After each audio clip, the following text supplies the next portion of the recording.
Ya Rasulullah. Bismillah, alhamdulillah, wassalatu wassalamu ala rasulillah, wa ba'd.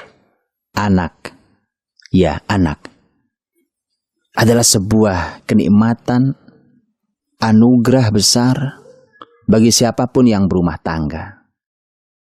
Mudah buktinya, berapa banyak orang yang berupaya, berusaha, berobat, kemanapun dengan biaya berapapun untuk mendapatkan keturunan kalau dia belum kunjung dianugerahi keturunan.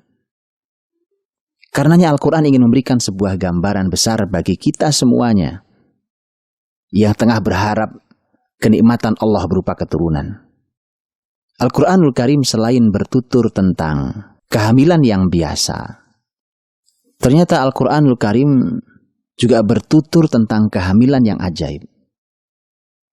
Kehamilan yang biasa contohnya adalah kehamilan istrinya Imran, sebagaimana dikisahkan dalam surat Ali Imran. Seorang wanita, ada suaminya, kemudian hamil, dan lahir putrinya. Normal sekali. Tetapi ternyata Al-Quran berkisah tentang kehamilan yang tidak sekali, beberapa kehamilan yang ajaib. Putrinya Imran sendiri, yaitu Maryam, sebagaimana diabadikan dalam surat Maryam, kehamilannya ajaib. Bukankah Maryam hamil tanpa ada laki-laki yang menyentuhnya? Kemudian lahir orang luar biasa, Nabiullah Isa alaihissalam. Begitu juga dengan kisah Nabiullah Zakaria alaihissalam, ketika Nabi Zakaria alaihissalam berdoa pada Allah tidak pernah putus. Dalam keadaan dia berharap punya keturunan, dia sudah tua, istrinya dinyatakan sudah mandul. Dan ternyata Allah Subhanahu wa Ta'ala memberikan anugerah keturunan, yaitu lahirlah orang hebat, Nabiullah Yahya alaihissalam. Dan ternyata Nabi Ibrahim alaihissalam pun mengalami hal yang sama.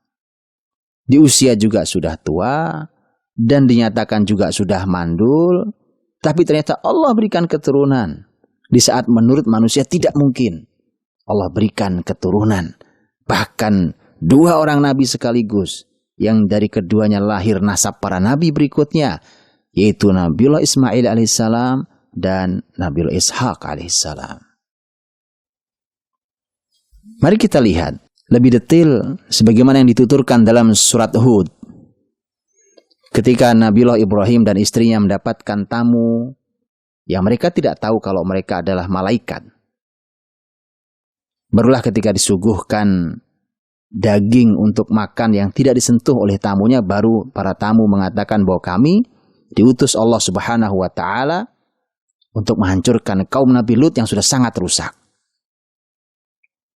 Saat itu istrinya Ibrahim sedang ada di balik tirai. Di ayat 71 Allah berfirman, "Wa imra'atuhu qa'imatun fadhahikat fabasyarnaha bi Ishaq wa min wara'i Ishaq Ya'qub." Istrinya sedang berdiri di balik tirai, kemudian mendengarkan itu tersenyum, dan kami memberikan kabar gembira kepadanya akan kelahiran Ishak. Dan setelah Ishak akan punya keturunan namanya Ya'qub. Ini dahsyat. Kabar gembira yang disampaikan bukan satu, dua sekaligus. Anak berikut cucu, kebahagiaan yang bertumpuk-tumpuk. Maka keheranan istri Ibrahim, Sarah keheranan. Qalat ya wailata, a'alidu wa ana ajuz, wa hadha ba'li syaikha, inna hadha la syai'un ajib. Apakah saya mungkin melahirkan? Saya sudah tua. Ini suami saya Ibrahim juga sudah tua. Ini sangat mengherankan. Disebutkan oleh para ahli sejarah bahwa Ibrahim alaihissalam dianugerahi Ishak saat usia Ibrahim sudah berusia sekitar 99 tahun. Artinya sudah sangat tua. Karena itulah heran mereka, bagaimana kami punya keturunan di usia setua itu. Maka dijawab oleh malaikat, dan ini rahasianya. Sekaligus ini rahasia buat kita semuanya. Terkhusus bagi setiap keluarga yang berharap dianugerahi Allah keturunan. Qalu, para malaikat berkata, ata'ajabina min amrillah. Apakah kalian kamu heran dengan keputusan Allah. Ini keputusan Allah. Kalau Allah sudah putuskan, tidak mungkin ada yang tidak jadi. Pasti semuanya akan terjadi. Rahmatullahi wa barakatuhu alaikum ahlal bait. Ini rahmat Allah, ini barakah Allah untuk kalian, wahai penghuni rumah ini. Ini kata kuncinya.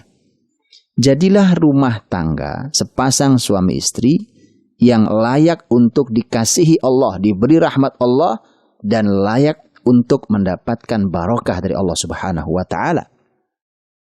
Dengan begitu maka, ketika kita meminta pada Allah, bahkan ketika ilmu manusia menyatakan sudah tidak mungkin punya keturunan, tidak ada yang tidak mungkin menurut ilmu Allah Subhanahu wa Ta'ala. Allah yang Maha menciptakan, Allah yang Maha memberi rahmat, barakah. Kalau sudah ada di sebuah rumah, maka yang tidak mungkin menurut ilmu manusia sangat mungkin bagi ilmu Allah Subhanahu wa Ta'ala, dan pasti terjadi kalau Allah sudah memutuskan. Karena itulah ini yang paling penting bagi kita. Lanjutkan semua amal soleh. Lanjutkan permintaan dan doa kita. Agar dengan itu, apa yang kita inginkan, bahkan sesuatu yang tidak mungkin sekalipun, adalah sesuatu yang akan dikabulkan oleh Allah Subhanahu wa Ta'ala. Karena itu, ambil barokahnya. Semoga Allah Subhanahu wa Ta'ala memberkahi kita semuanya. Wallahu ta'ala a'lam bissawab.